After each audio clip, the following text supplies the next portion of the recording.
সালামু আলাইকুম। প্রিয় এইচএসসি পরীক্ষার্থীবৃন্দ, তোমাদের সকলকেই আজকের এই ক্লাসে স্বাগত জানাচ্ছি। প্রিয় শিক্ষার্থীবৃন্দ, এইচএসসি পরীক্ষার প্রস্তুতি হিসেবে আইসিটি ক্লাসের আমাদের আজকের যে আলোচনার বিষয়, এইচএসসি আইসিটি বইয়ের প্রথম অধ্যায়ের সৃজনশীল প্রশ্ন নিয়ে আমরা আলোকপাত করব। ইতিমধ্যে আমরা দুটি সৃজনশীল প্রশ্ন, দুটি গুরুত্বপূর্ণ সৃজনশীল প্রশ্ন নিয়ে আমরা আলোচনা করেছি। সেই আলোচনার মধ্যে আমাদের কয়েকটি বিষয় স্থান পেয়েছিল। যেমন, দুটি সৃজনশীল প্রশ্নের মধ্যে আমরা আমরা আলোচনা করেছি রোবোটিক্স নিয়ে, তারপরে ভার্চুয়াল রিয়েলিটি নিয়ে, তারপরে জেনেটিক ইঞ্জিনিয়ারিং নিয়ে, বায়ো ইনফরমেটিক্স নিয়ে।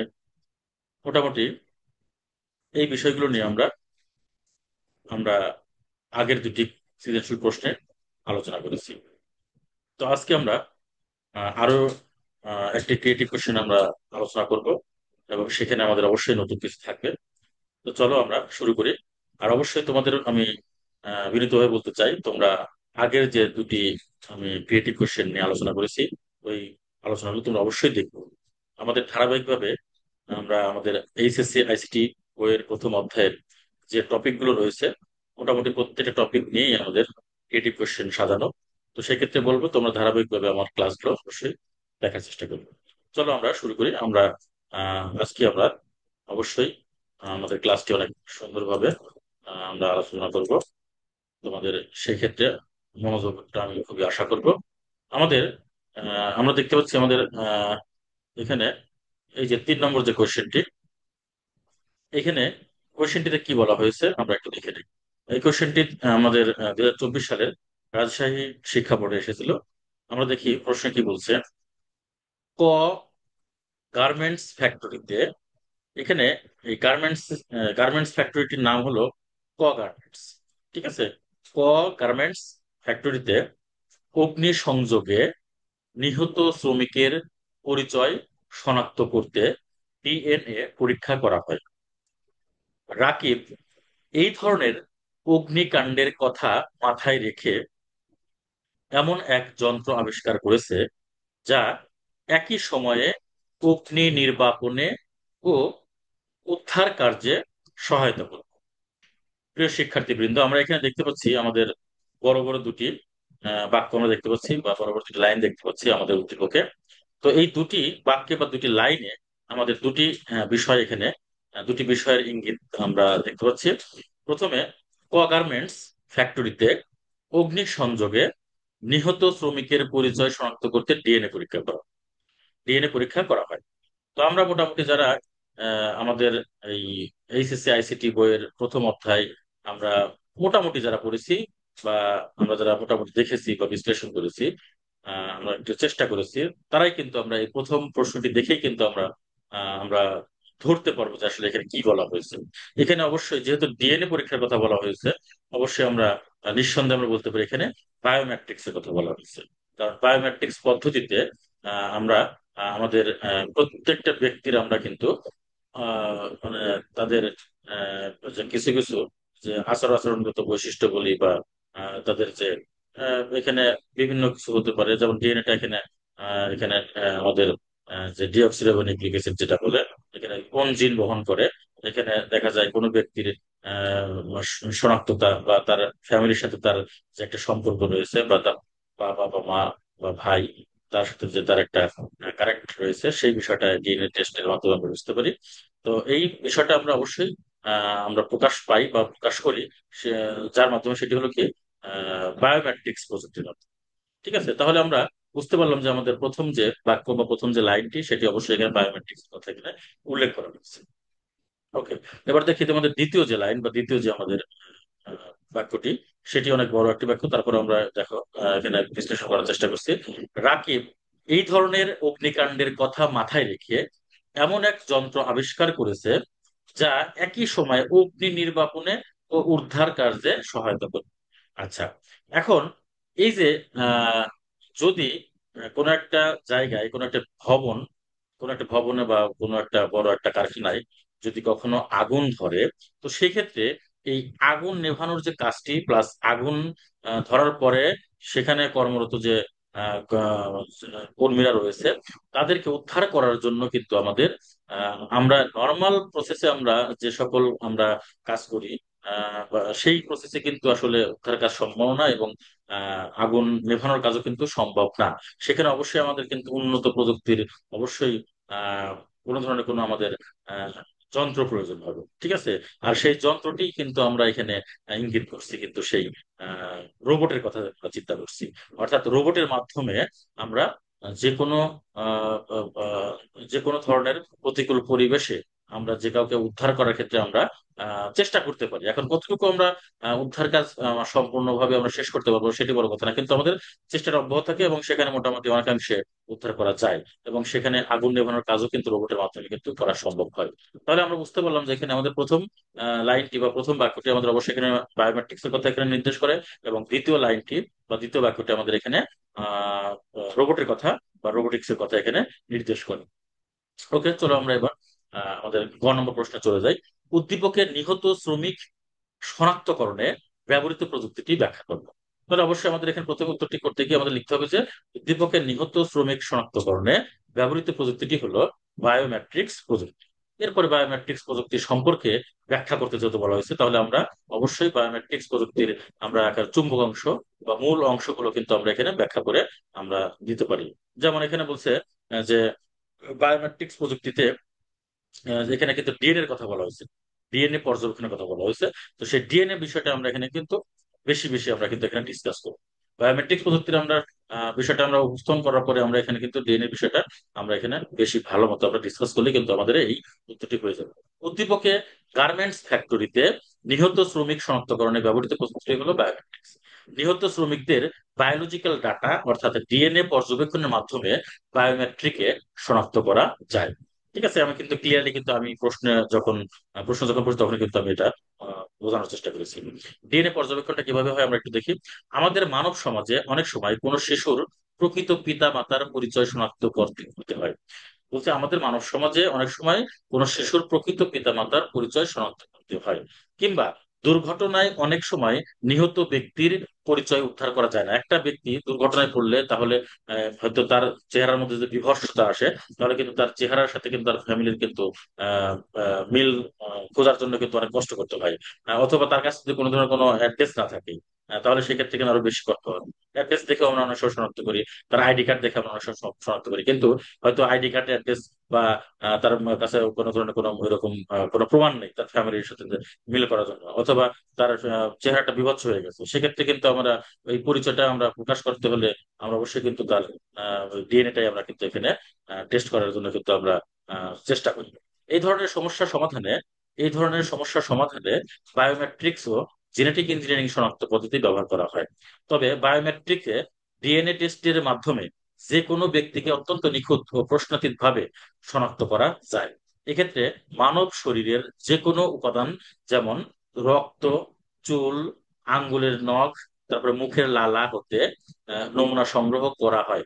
অর্থাৎ যে ব্যক্তিদের শনাক্ত করা হবে এখানে হয়তো কোনো একটা ব্যক্তিকে যদি শনাক্ত করতে চাই তাহলে তার ফ্যামিলির তার মানে আমরা নির্দিষ্ট না বলতে পারলেও মানে একটা কিন্তু নিউজ হয়ে যায়, বা একটা কিন্তু চারদিকে কিন্তু একটা নিউজ আউট হয়ে যায় যে আসলে এখানে এক ধরনের দুর্ঘটনা ঘটছে। তাহলে ওই দুর্ঘটনায় কে আহ আহ, হয়তো মারা যেতে পারে, অথবা কার ক্ষতি হতে পারে, এই বিষয়টা তাকে নির্দিষ্ট করতে হলে কিন্তু মোটামুটি চারদিকে কিন্তু একটা হইচই করে যায় আসলে এই বাড়ির একটা ব্যক্তিকে খুঁজে পাওয়া যাচ্ছে না।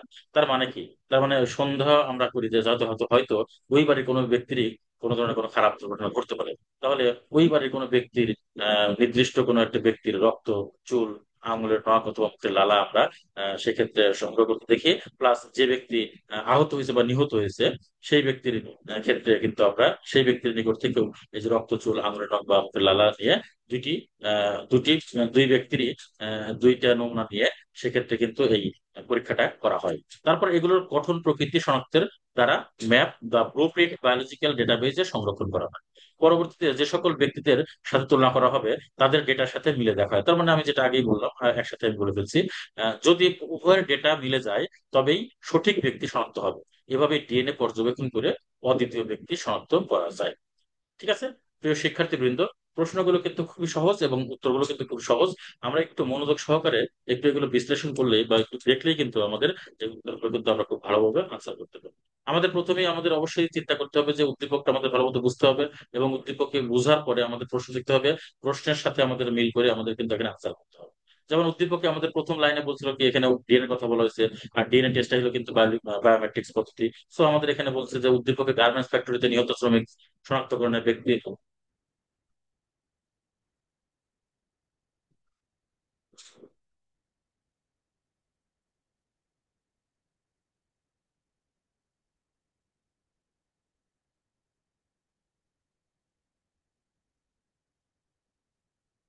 প্রিয় শিক্ষার্থীবৃন্দ, আজান হচ্ছে, এই জন্য আমি একটু সাইলেন্ট হয়ে যাচ্ছি। আজান শেষে আমি আবার আবার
প্রিয় শিক্ষার্থীবৃন্দ, আমরা আমরা শুরু করতে পারি। যেটা বলছিলাম আমরা এখানে, যে বায়োমেট্রিক্স বা ডিএনএ, ডিএনএ কথা বলছিলাম। তো অবশ্যই আমরা এই বিষয়গুলো যখন আনসার করতে যাব, আমাদের মূল যে থিমটা, মূল যে বিষয়টা, এটা কিন্তু আমাদের অবশ্যই কিন্তু মাথায় রাখতে হবে যে আসলে আমরা কোন বিষয়ে আমরা আনসার করতে যাচ্ছি। প্রথমে আমাদের দেখতে হবে যে আমাদের উদ্দীপকে কি বলছে।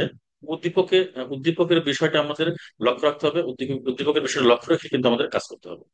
ওকে, আমরা আবার একটু দেখি ডিএনএ পর্যবেক্ষণের বিষয়টা আমরা আবার একটু আমরা ডিসকাস করি। এখানে বলছে যে আমাদের মানব সমাজে অনেক সময় কোনো শিশুর প্রকৃত পিতামাতার পরিচয় শনাক্ত করতে হয়, কিংবা দুর্ঘটনায় অনেক সময় নিহত ব্যক্তির পরিচয় উদ্ধার করা যায় না।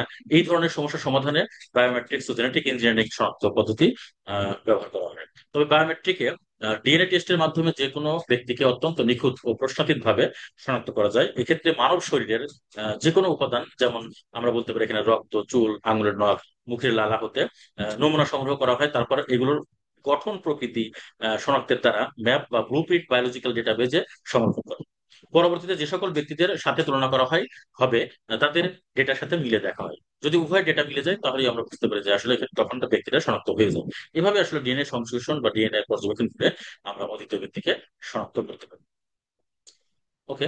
তো আমরা এবার ঘ নম্বর প্রশ্ন নিয়ে আলোচনা করবো। ঘ নম্বর আমাদের প্রশ্ন কি বলছে, উদ্দীপকে রাকিবের আবিষ্কৃত যন্ত্রটিকে আমাদের দৈনন্দিন জীবনে বা দৈনন্দিন কাজে ব্যবহার সম্ভব, এটা বিশ্লেষণ করতে। হ্যাঁ, অবশ্যই। আমাদের উদ্দীপকে রাকিবের যে আবিষ্কৃত যন্ত্র, সেই যন্ত্রটি হলো কি রোবোটিক্স। সে যন্ত্রটি হচ্ছে রোবট, বাট ওই যন্ত্রটির আবিষ্কারের যে আহ, যে শিক্ষাটা বা যে জ্ঞানটা, সেটা হচ্ছে কি আমাদের সবকিছু মিলে আমরা রোবোটিক্স বলতে পারি।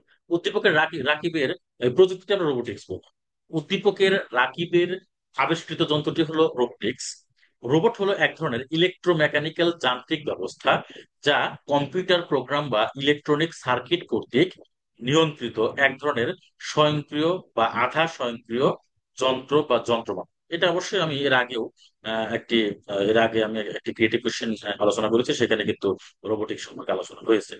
আচ্ছা, তারপরে আমরা এটা নিয়ে আবার বিশদ আলোচনা করবো, কোনো সমস্যা নেই। আমাদের বিষয়টা আমাদের যত যত আমরা তাড়াতাড়ি আমরা আত্মস্থ করতে পারবো, যত আমরা ভিতরে যত আমরা এখানে ভিতরে যত আমরা এখানে আত্মস্থ করতে পারবো, ততই কিন্তু আমাদের জন্য। রোবটে একবার কোনো প্রোগ্রাম সেট করে দিলে তা প্রোগ্রাম অনুসারে মানুষের ন্যায় কাজ করতে পারে। রোবট স্বয়ংক্রিয়ভাবে প্রোগ্রাম অনুসারে সকল কাজ করে সম্পন্ন করে। ঘর বাড়ি আবর্জনা ঘর বাড়ি বা আবর্জনা পরিষ্কার সহ বাড়িঘরের কাজ বা মহাশূন্যের কাজে ব্যবহৃত রোবট হলো স্বয়ংক্রিয় রোবট, যা যা কি হয় যা অটোনোমাস রোবট নামে পরিচিত। অন্যদিকে যে সমস্ত রোবটকে পরিচালনার জন্য মানুষের কিছু নিয়ন্ত্রণ ও পরিচালনা প্রয়োজন হয়, সেগুলোকে আধা স্বয়ংক্রিয় বা সেমি অটোনোমাস রোবট বলে, যা শিল্প কারখানায় ব্যবহৃত হয়। কারখানার ভারী বস্তু নড়াচড়া করানো, সংযোজন, পরিবহন ইত্যাদি শ্রমসাধ্য কাজ ছাড়াও কম্পিউটার এইডেড কাজে রোবোটিক্স এর ব্যবহার রয়েছে। বলা যায় যে রোবট আমাদের দৈনন্দিন জীবনে বা দৈনন্দিন কাজে ব্যবহার করা যায়। তাহলে এই যে রোবট যে আমাদের দৈনন্দিন কাজে ব্যবহার করি, এটা আসলে আমাদের এখানে আহ, যে কাজগুলো আমরা সম্পন্ন করি, সেই কাজগুলো সম্পন্নের ক্ষেত্রে আমাদের রোবটের ব্যবহারটা এখন অনেকাংশে এখন বেড়ে গেছে। আমাদের রাস্তাঘাট, কলকারখানা, বিভিন্ন জায়গায় আমাদের কাজ করার ক্ষেত্রে শ্রমিকের কিন্তু এখানে কিন্তু স্বল্পতা আমরা লক্ষ্য করি। মানে দেখা যায় শ্রমিক কম। তার মানে কি, ওইখানে আমাদের শ্রমিক দ্বারা হয়তো কিছু কাজ সম্পন্ন হচ্ছে, আবার এখানে রোবট দ্বারা বেশি অংশ কাজ সম্পন্ন হচ্ছে। যেটা আমরা বিভিন্ন জায়গায় আমরা দেখতে পাচ্ছি। তো এখানে আবার এই রোবটের আবার প্রকারভেদ রয়েছে। রোবট এক টাইপের রোবট হচ্ছে কি অটোনোমাস রোবট, যেটা হলো স্বয়ংক্রিয়ভাবে সে নিজেই কাজ করে, অর্থাৎ তাকে যেভাবে আমরা সেট আপ দিই সেভাবে তারা কাজ করে, স্বয়ংক্রিয়ভাবে কাজ করে। আর একটি হলো সেমি অটোনোমাস, যেটা হলো কি মানুষও তাকে কিছুটা হেল্প করছে এবং সে নিজেও কিছুটা করছে। ঠিক আছে। তো এই দুই উপায়ে আমরা কিন্তু আমাদের এই রোবট দিয়ে আমরা আমাদের দৈনন্দিন জীবনের কাজকর্মগুলো আমরা সম্পন্ন করতে পারি।